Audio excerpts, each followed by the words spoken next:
Finding the time to cook from scratch during the week is a challenge no matter what your life looks like. Whether you stay at home, you work from home, if you have 0 kids, or if you have 12 kids, it can be a challenge to make meals from scratch Monday through Friday. So today I want to share with you a few ideas and inspiration for ways that you can make scratch-made food and ingredients throughout the week, hopefully with a little bit of ease. I'm making same-day sourdough bread, homemade sourdough breadcrumbs, egg white quiche, homemade pasta, and homemade air-fried chicken. On busy weekdays, I like to start first thing in the morning. So today I got my same day sourdough bread going before I even got out the door to take my little girl to preschool. I found that if the goal is to make scratch-made food, it always goes easier if I start on the earlier side than the later side. So this is my same-day sourdough bread recipe, which is actually the exact same list of ingredients as my regular no-knead bread recipe. I'll link that in the description box below. But rather than letting it cold-proof overnight, what I'm doing is I'm going through the regular process of making sourdough bread, but I'm skipping the cold proofing at the end. For me, in my schedule, really to make this work, what I need to do is get the flour and water mixed together and let it start autolyzing before I even leave to take my little girl to preschool. So that way it's doing its work while I am doing mine elsewhere. I think it was about a month ago, I put out a video on how to make a no-knead sourdough bread. So you can check that out in the description box below. But now that I'm back and now the autolyzing is done while I was out of the house, I'm mixing together the starter, salt, flour, and water. There are days when I have the time to let my dough sit around for like 7-8 hours and deal with it. But right now, I just don't have that time. So using this proofing box has been a total game changer when it comes to making same-day sourdough bread and honestly any type of sourdough bread, because it allows you to control the temperature, which allows you then to control how long your bulk fermentation takes. I'm putting the tray that comes with the proofing box right onto the heating element, and it has water in it, which adds moisture into the proofing process. So you don't have to worry about covering your dough. And then I'm putting my dough in a clear glass bowl so that way I can see if it's bubbling, just to keep an eye on it because I don't have time to really deal with it this day. Then you put that right on top of the grate inside the proofing box and set the heat. And what that does is it allows you to control the condition so you can bulk proof your bread faster. The warmer the temperature, the faster your bread will proof. So the last time I did this, I set mine to 80 degrees. This time I did it at 78, and it only takes between 3 and 4 hours to bulk ferment my sourdough this way. I'll get back to the dough and the sourdough in a little bit. Now I am taking some frozen chicken out of the freezer and putting it in a bowl of water to thaw. And now I'm finally dressed for the day. So sometimes I just keep my house clothes on to get things started and take my kid to school. And then when I get home, I actually get ready. But what I'm doing with the chicken is I am making an air fried chicken with it using sourdough breadcrumbs from the bread that I am proofing right now. The air fried chicken and the sourdough are 2 recipes that I know by heart. I can make them with my eyes closed. And I do that on busy days because when I know how to make something, I don't have to worry about researching, figuring things out, messing things up. I can just roll with it at a pretty quick pace, which makes scratch cooking during the week a lot easier. I'm actually not a huge fan of multitasking. I feel like I have a hard time actually getting things done when I multitask.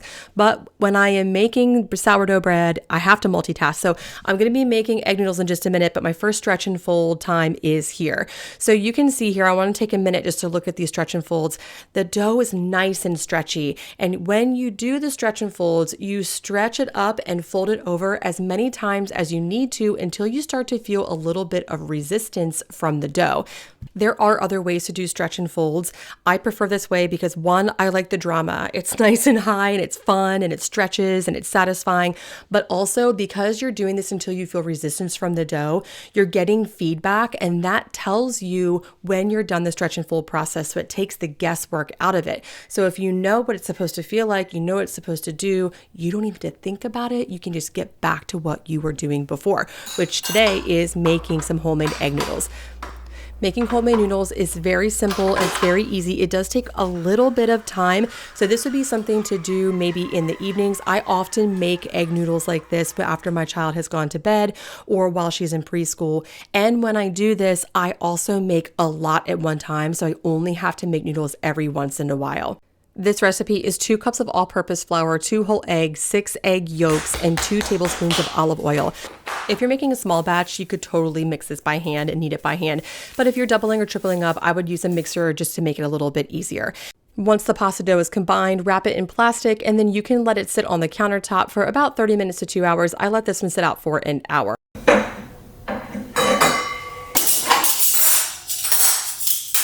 Making one recipe that can be used 2 ways is a great way to sustain scratch-made cooking and eating throughout the week.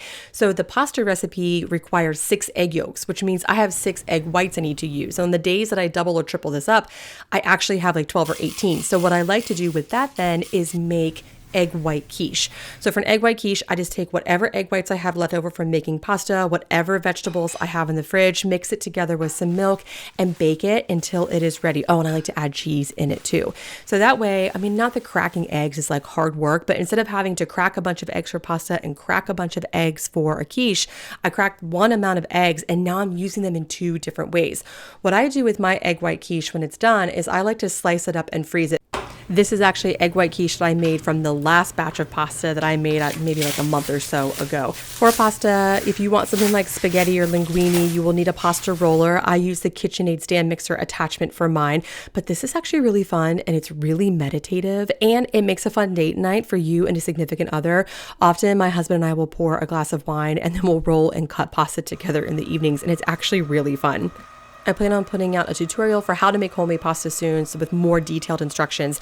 But first, you should follow the directions from the manufacturer for your pasta roller. But essentially what you do is you roll it out in incremental settings until it is the desired thickness that you want. And one hack that I have, if you are rolling a lot of pasta, if you're really busy, is don't roll it too thin.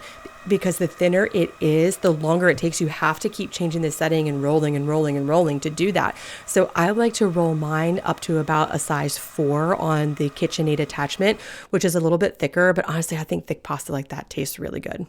I know that making pasta or bread seems maybe not feasible for some people depending on how busy you are or your lifestyle. And I really want to place emphasis on a few things here. One, you should only do as much as you reasonably can. This should never create more pressure to do more things, because what I know for sure is that we are all already doing a lot. So if this inspires you, if it's something you want to do, I encourage you to fit it into your days whenever you can, and that makes sense. And don't allow this to add extra pressure to do more because you're already doing a great job. The other thing that I think is really important to note is that busyness is not competitive. And I have experienced this, especially in, I hate to say this on public and on YouTube, but especially in women's circles. I've experienced this like competitive busyness, that if you have 0 children, you're not as busy as someone who has 3 children. If you have 1 child, you're not as busy as someone who has 8 children.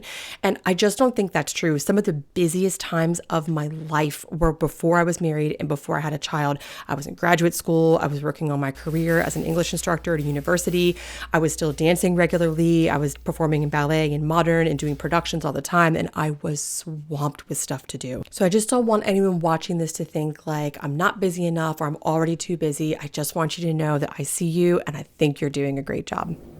Okay, back to pasta. The pasta is rolled, the pasta is cut, and then I put it in the freezer until I'm ready to use it. Fun fact that I learned the hard way, pasta will oxidize and turn gray if you leave it in the fridge too long, so just put it in the freezer and don't even have to worry about that to begin with. Now it is time to bake the same day sourdough bread. So again, I'm skipping the cold proofing, and as soon as it is done, the bulk fermentation, I am shaping it, and then I'm gonna let it sit here for about 30 minutes just to develop a skin on top. And while that is sitting, I am preparing the chicken breast for the air fried chicken. I cut the chicken breasts in half, and then one by one I'm putting them in a plastic bag and pounding it just so that they are even in thickness. Then I put them in a bowl and add some milk. I don't have a measurement for milk, and just until they're mostly covered. And then I like to add in lemon. So you could actually use buttermilk for this. If you don't have buttermilk, lemon or vinegar will work. So this just adds in an acid and helps thicken that milk. I prefer lemon because it adds like a nice little lemon flavor to it. And then I stir it up, put it in the fridge, and then let it sit there until I am ready to cook it. But now it is time for me to get the bread in the oven. So I'm just putting some flour on here, and do know that same day sourdough bread doesn't score quite as nicely, but remember, we are not going for beauty, we are going for efficiency. So don't sweat it, just get the bread in the oven. I bake this at 500 degrees for 25 minutes with the lid on, and then I bake it again with the lid off for about 12 minutes at 475 with the lid off. One of the sourdough bowls I'll be having just to eat for toast and sandwiches and stuff like that.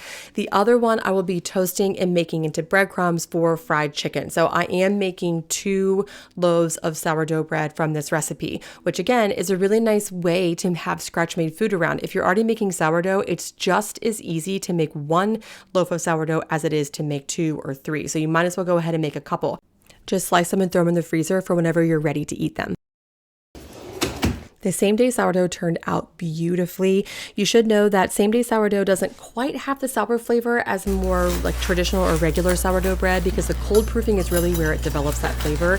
But this is still delicious and it made wonderful toast and it makes excellent breadcrumbs.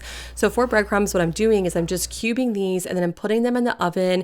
You can really toast them anywhere between like 200 and 325 degrees and let it just sit in there and get nice and toasty. And I let them sit in there for quite a while actually because you really don't want them to be wet at all. The breadcrumbs I'm using for the air fried chicken are actually breadcrumbs that I made the week prior from some leftover sourdough brioche bread. So I'll be using this as an example. But I'll show you how to make the breadcrumbs in just a minute. For the chicken, after it's sat for a few hours in the fridge, I am just dredging it in breadcrumbs, salt, and pepper. And I like to give them a little pat here just to make sure all parts of the chicken are covered. And then I'm spraying it with avocado oil. And side note, don't do that on your counter. I don't know why I did that. It was a huge mess. Spray it once it's inside the basket of your air fryer. So I'm just putting them into the air fryer and then I am cooking them at about 380 degrees for, I'd say about 16 minutes. You want to flip them about halfway through.